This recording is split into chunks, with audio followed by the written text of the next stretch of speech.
It's called Roadmap 2020, and it's a revitalization initiative for the Sea Pines Plantation. Here to tell us more about this is the Executive Vice President of the Community Services Association, Cary Kelley. Great to see you, Cary. Thanks for coming on the Lowcountry Report. Great to see you again. Thank you for having me. Well, tell us about this. What's in store for Sea Pines Plantation? Well, hopefully we're going to get ourselves positioned to be as successful in the next 50 years as we have in the past 50. We're really moving forward. We're hoping to have some actual concepts along with the associated costs, and then present those to our members here in late May. So when you look at how you want to keep Sea Pines relative or I guess pleasing those who live there or planning on moving there, are you looking at everything from like bike paths, road signs, waterways, as far as revamping or just seeing how things fit in?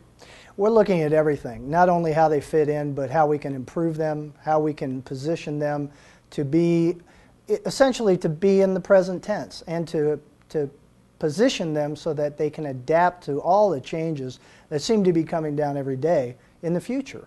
Everything from the way that we manage our water runoff, to the water quality, to everything, environmental initiatives, traffic flow, bike paths, how we move people around the plantation, and how we make that easier, especially for the visitors, which will then impact the quality of life for our permanent residents by making less traffic, etc. Historically, when you look back at the making of Sea Pines Plantation and what the goal or goals were then, do they dovetail with the goals of today? Absolutely. We started this whole initiative by going back to essentially the roots to see what Charles Fraser really had in mind for Sea Pines when he set out with the initial planning. We started that through a vision update, to update the vision through strategic planning for the community. So we went right back to our roots, and now we're just using that to guide us into the next 50 years. How do you get a consensus built as far as, I mean, it is a large community. You have residents that do not live there year-round. How do you get the word out, and how do you make sure people are in agreement before you get underway and then hear the complaining?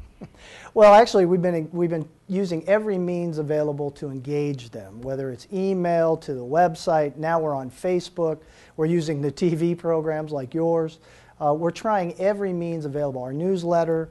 We're asking for comments. We're posting all the comments that we've received on our website so that other members who are just looking at it the first time can kind of be brought up to date. Where are we? What have we used or heard up to that point? And how have we changed the initial plans to what they see now? Well, it sounds like that would be effective. When you take a look at who may be coming to Sea Pines in the future or for the next 10, 20 years, is what they're looking for different than what it might have been years ago? Well, we believe so. I mean, years ago, the private community experience was fairly new.